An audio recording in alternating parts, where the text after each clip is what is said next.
Dry ഫ്രൂട്ട്സും നട്ട്സും ഒക്കെ ചേർത്ത് പഞ്ചസാരയും ശർക്കരയും ഒന്നും ചേർക്കാതെ നല്ലൊരു ഹെൽത്തി ആയിട്ടുള്ള ലഡു റെഡിയാക്കിയാലോ. ഇതുപോലെ ഉണ്ടാക്കി വെച്ച് കഴിഞ്ഞാൽ ഒരു മാസം വരെ നമുക്ക് നല്ല ഹെൽത്തി ആയിട്ട് രാവിലെയും വൈകിട്ടും ഓരോന്ന് വീതം അല്ലെങ്കിൽ ഒരു ദിവസം ഒരെണ്ണം വീതം വെച്ചിട്ട് കഴിക്കാവുന്നതാണ്. നല്ല പ്രോട്ടീൻ ലഡു കൂടിയാണ്, എല്ലാത്തിനും നല്ലതാണ്. മുടി കൊഴിച്ചിൽ അതുപോലെ വിളർച്ചയൊക്കെ ഉള്ളവരാണെങ്കിൽ ഒരു ദിവസം ഒരെണ്ണം വീതം വെച്ച് കഴിച്ച് കഴിഞ്ഞാൽ അതൊക്കെ ഒന്ന് കുറഞ്ഞു കിട്ടിക്കോളും. പിന്നെ ഡയറ്റൊക്കെ ചെയ്യുന്നവരാണെങ്കിൽ മധുരം കഴിക്കാൻ നല്ല ആഗ്രഹം ഉണ്ടാവുമല്ലോ, അപ്പോൾ ഈ ഒരു ലഡു ഒരെണ്ണം കഴിച്ചാൽ മതി, ആഗ്രഹമൊക്കെ ഒന്ന് പോയി കിട്ടിക്കോളും. അപ്പോൾ നമുക്ക് വേഗം തന്നെ നോക്കാം എങ്ങനെയാണ് ഇത് ഉണ്ടാക്കുന്നതെന്ന്. അതിന് മുമ്പായിട്ട് ആരെങ്കിലും സബ്സ്ക്രൈബ് ചെയ്യാതെ വീഡിയോ കാണുന്നത് മറക്കാതെ ഒന്ന് സബ്സ്ക്രൈബ് ചെയ്ത് സപ്പോർട്ട് ചെയ്യണേ.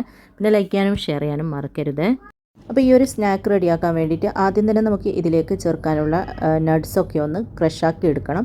അതിന് വേണ്ടിയിട്ട് ഞാനിതാ 250 ml കപ്പിന് 1 കപ്പ് ബദാമും 3/4 കപ്പ് അണ്ടിപ്പരിപ്പും 3/4 കപ്പ് പിസ്തയാണ് എടുത്തിന്. അതെല്ലാം ഇതുപോലെ ഒരു പ്ലേറ്റിലേക്ക് ഇട്ട് കൊടുത്തിട്ടുണ്ട്.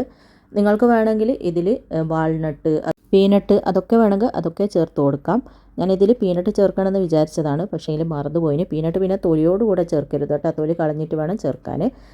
അപ്പോൾ ഇതാ ഞാൻ ഇതുപോലൊരു ചോപ്പറിലിട്ടിട്ടാണ് ഇത് ക്രഷ് ചെയ്തെടുക്കുന്നത്. ഒന്നുകിൽ ഇതുപോലെ ചോപ്പറിലിട്ടിട്ട് ക്രഷ് ചെയ്തെടുക്കുക, അല്ലെങ്കിൽ മിക്സീൻ്റെ ജാറിലിട്ടിട്ട് ക്രഷ് ആക്കി എടുക്കുക, അല്ലെങ്കിൽ ചെറുതായിട്ട് കട്ട് ചെയ്തെടുക്കുക, അല്ലെങ്കിൽ ഈ ഇഞ്ചി വെളുത്തുള്ളിയൊക്കെ കുത്തിച്ചതക്കുന്ന ആ ഒരു അമ്മിക്കുട്ടി ഉണ്ടാവുമല്ലോ, അതിലിട്ടിട്ട് ഒന്ന് കുത്തിച്ചതച്ചെടുത്താലും മതി. ഒന്ന് ക്രഷ് ആവണം, അത്രയേ ഉള്ളൂ. അപ്പോൾ ഞാനിതാ പകുതിയോളം ഇട്ടിട്ട് ഇതുപോലെ ഒന്ന് ക്രഷ് ചെയ്തെടുത്തിട്ടുണ്ട്. ഇനി ഇതൊരു പ്ലേറ്റിലേക്ക് മാറ്റിയതിന് ശേഷം ബാക്കിയുള്ളതും സെയിം രീതിയിൽ തന്നെ എടുത്തിട്ട് ക്രഷ് ആക്കിയിട്ട് ഇതുപോലെ പ്ലേറ്റിലേക്ക് ഇട്ട് കൊടുക്കുക. അപ്പോൾ ഇതാ ഈ ഒരു രീതിയിലാണ് കേട്ടോ ക്രഷ് ചെയ്തെടുത്തിട്ട്. ഒരുപാട് അങ്ങ് പൊടിഞ്ഞു പോകണ്ട, ഒന്ന് ക്രഷ് ആക്കി എടുത്താൽ മാത്രം മതി. പിന്നെ കുറച്ച് ക്രഷ് ആവാത്ത കിടക്കുന്നതൊക്കെ ഉണ്ടെങ്കിൽ ഇതുപോലെ കൈകൊണ്ടൊന്ന് പൊട്ടിച്ചിട്ട് കൊടുത്തിട്ട് ഇതൊന്ന് മാറ്റി വെക്കുക. ഇനി ഞാൻ സെയിം ചോപ്പറിലേക്ക് തന്നെ 1/2 കപ്പ് സൺഫ്ലവർ സീഡും 1/2 കപ്പ് പംകിൻ സീഡും ചേർത്ത് കൊടുക്കുന്നുണ്ട്. ഇതും ഒന്ന് ക്രഷ് ആക്കി എടുക്കണം. ജസ്റ്റ് ഒന്ന് ക്രഷ് ചെയ്തെടുത്താൽ മാത്രം മതി, ഒരുപാട് അങ്ങ് പൊടിഞ്ഞു പോകരുത്. സീഡൊക്കെ പെട്ടെന്ന് ക്രഷായി കിട്ടും. പിന്നെ ഇതിലേക്ക് നമുക്ക് വേണമെങ്കിൽ മില്ലൺ സീഡ്, അങ്ങനെ വേറെ എന്തെങ്കിലും സീഡൊക്കെ കിട്ടുമല്ലോ, അതൊക്കെ വേണമെങ്കിൽ അതൊക്കെ എടുക്കാം. നിങ്ങൾക്ക് കിട്ടുന്നത് നിങ്ങൾക്ക് എടുക്കാം, ഇതന്നെ ചേർത്ത് കൊടുക്കണം എന്നൊന്നുമില്ല. ഇനി നമുക്ക് ഞാനിതാ ഇതുപോലൊരു പാത്രം അടുപ്പത്ത് വെച്ചിട്ടൊന്ന് ചൂടാക്കിയിട്ടുണ്ട്. അതിലേക്ക് 1 ടീസ്പൂണോളം ഗീ ഒഴിച്ച് കൊടുത്തിട്ടുണ്ട്. ഗീ ചൂടായി വരുമ്പോൾ അതിലേക്ക് നമ്മൾ ആദ്യം ക്രഷ് ചെയ്തെടുത്ത ബദാം, പിസ്ത, അണ്ടിപ്പരിപ്പൊക്കെ ഉണ്ടല്ലോ, അതിട്ടിട്ട് മിക്സാക്കി ഇതൊന്ന് റോസ്റ്റ് ചെയ്തെടുക്കാം. ഈ ഒരു മീഡിയം ഫ്ലെയിമിൽ വെച്ചിട്ട് മിക്സ് ചെയ്തിട്ട് ഇത് റോസ്റ്റ് ചെയ്തെടുത്താൽ മതി. നന്നായിട്ട് തന്നെ റോസ്റ്റാക്കി എടുക്കുക.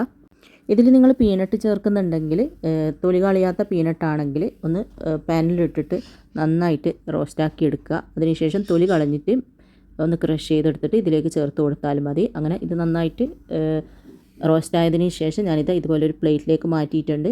ഇനി നമുക്ക് സെയിം പാനിലേക്ക് തന്നെ 1/2 ടീസ്പൂണോളം ഗീ ഒഴിച്ചിട്ട് നമ്മൾ ക്രഷാക്കി എടുത്ത ആ ഒരു സീഡ് ഉണ്ടല്ലോ, അതിട്ടിട്ട് അതും ഒന്ന് റോസ്റ്റാക്കി എടുക്കാം. അത് പകുതിയോളം റോസ്റ്റായി വരുമ്പോൾ ഇതിലേക്ക് 1/4 കപ്പ് വൈറ്റ് എള്ളും കൂടെ ചേർത്ത് കൊടുക്കുന്നുണ്ട്. എള്ള് ചേർത്ത് കൊടുക്കുക, നല്ല ടേസ്റ്റാണ്. അപ്പോൾ ഇതാ അതും കൂടെ ചേർത്തിട്ട് വീണ്ടും നന്നായിട്ടൊന്ന് മിക്സ് ആക്കിയിട്ട് എല്ലാം നല്ലതുപോലെ ഒന്ന് റോസ്റ്റ് ചെയ്തെടുക്കുക. പിന്നെ വീഡിയോ കാണുന്ന സമയത്ത് വീഡിയോ ഇഷ്ടപ്പെടുകയാണെങ്കിൽ മറക്കാതെ ലൈക്ക് ചെയ്യാനും ഷെയർ ചെയ്യാനും, സബ്സ്ക്രൈബ് ചെയ്യാതെ കാണുന്നവരുണ്ടെങ്കിൽ സബ്സ്ക്രൈബ് ചെയ്ത് സപ്പോർട്ട് ചെയ്യാനും മറക്കരുത്. അപ്പോൾ എള്ളെല്ലാം ചേർത്തിട്ട് നല്ലതുപോലെ റോസ്റ്റായി കിട്ടിയിട്ടുണ്ട്. ഇനി നമുക്ക് നമ്മൾ നട്ട്സൊക്കെ ഇട്ട് കൊടുത്ത ആ ഒരു പാത്രത്തിലേക്ക് തന്നെ ഇതുപോലെ ഒന്ന് നിരത്തി ഇട്ട് കൊടുക്കാം, ചൂടൊക്കെ ഒന്ന് പെട്ടെന്ന് പോകാൻ വേണ്ടിയിട്ട്. ഇനി ഇതൊന്ന് മാറ്റി വെക്കുക. എന്നിട്ട് ഞാനിതാ ഒരു 25 ഈത്തപ്പഴം കുരുവൊക്കെ കളഞ്ഞിട്ട് എടുത്തിട്ടുണ്ട്. ഇത് അത്യാവശ്യം വലിയ ഈത്തപ്പഴമാണ്. ചെറിയ ഈത്തപ്പഴമൊക്കെയാണ് എടുക്കുന്നതെങ്കിൽ ഒരു 35-40 എണ്ണം എടുക്കുക. എന്നാലാണ് ഈ ഒരു നട്ട്സിന് നല്ലൊരു മധുരവും അതുപോലെ നമുക്ക് ഉരുട്ടിയെടുക്കാനൊക്കെ പറ്റുകയുള്ളൂ. അപ്പോൾ അതിനനുസരിച്ചിട്ട് എടുക്കുക. ഇനി ഇതിലേക്ക് 3 ഡ്രൈഡ് ഫിഗ് കൂടെ ചേർത്ത് കൊടുക്കുന്നുണ്ട്. ഇത് കയ്യിൽ ഉണ്ടെങ്കിൽ ചേർത്ത് കൊടുത്താൽ മതി, നിർബന്ധമൊന്നുമില്ല. ചേർത്ത് കഴിഞ്ഞാൽ നല്ല ടേസ്റ്റാണ്. ഇത് കഴിക്കുന്ന സമയത്ത് അതിൻ്റെ ആ ഒരു ചെറിയ കുരുകുരു ഇങ്ങനെ കടിക്കുമ്പോൾ അടിപൊളി ടേസ്റ്റ് കൂടിയാണ്. ഇനി നമുക്കിത് നല്ലതുപോലെ ഒന്ന് അരച്ചെടുത്തിട്ട് വരാം. അപ്പോൾ ഇതാ ഇതുപോലെ ഒന്ന് അരച്ചെടുത്തിട്ടുണ്ട്. ഇനി നമുക്ക് പെട്ടെന്ന് തന്നെ ലഡു റെഡിയാക്കി എടുക്കാം. നമ്മൾ നട്ട്സൊക്കെ റോസ്റ്റ് ചെയ്ത ആ ഒരു പാത്രം തന്നെ അടുപ്പത്ത് വെച്ചിട്ടൊന്ന് ചൂടാക്കിയിട്ടുണ്ട്. അതിലേക്ക് 1 ടേബിൾ സ്പൂണോളം ഗീ ഒഴിച്ച് കൊടുക്കുക. എന്നിട്ട് നമ്മൾ അരച്ചെടുത്ത ഈത്തപ്പഴം ഇതിലിട്ടിട്ട് നന്നായിട്ടൊന്ന് വഴറ്റി കൊടുക്കണം. അപ്പോൾ നന്നായിട്ട് വഴറ്റി ആ ഒരു ഈത്തപ്പഴമൊക്കെ നല്ലതുപോലെ സോഫ്റ്റാക്കി എടുക്കണം. ഇതുപോലെ ഇങ്ങനെ വഴറ്റുന്ന സമയത്ത് നല്ലതുപോലെ സോഫ്റ്റായി കിട്ടിക്കോളും. അപ്പോൾ ഇതാ ഇതുപോലെ നന്നായിട്ട് വഴറ്റി ഈത്തപ്പഴമൊക്കെ അത്യാവശ്യം നല്ലതുപോലെ തന്നെ സോഫ്റ്റായി കിട്ടിയിട്ടുണ്ട്.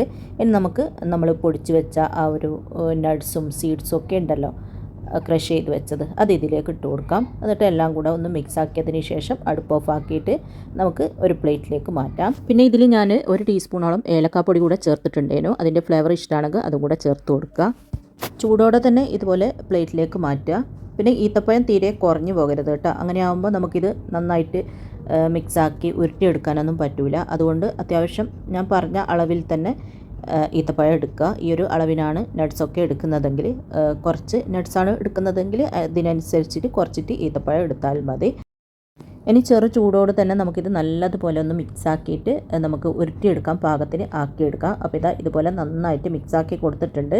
ഇനി നമുക്ക് ഇതിൽ നിന്ന് കുറച്ചായിട്ട് എടുത്തിട്ട് ചെറിയ ചെറിയ ഉരുളകളാക്കി എടുക്കാം. ഒരു ചെറുനാരങ്ങൻ്റെയൊക്കെ വലുപ്പത്തിൽ ഉരുളകളാക്കി എടുത്താൽ മതി. അപ്പോൾ ഇതുപോലെ ഉരുട്ടിയെടുക്കുന്നുണ്ട്. ഉരുട്ടിയെടുക്കാൻ ബുദ്ധിമുട്ടൊന്നും ഉണ്ടാവില്ല, നല്ല ഈസിയാണ് ഇതുപോലെ ഉരുട്ടിയെടുക്കാൻ.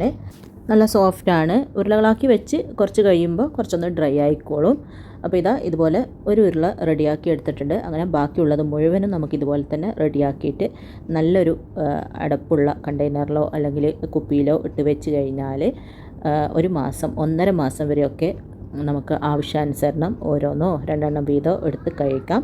അപ്പോൾ എല്ലാവരും ഈ ഒരു ഹെൽത്തി ലഡു ഉണ്ടാക്കി നോക്കുക. നല്ല ടേസ്റ്റാണ്, അതുപോലെ തന്നെ നല്ല ഈസിയാണ് ഉണ്ടാക്കാൻ.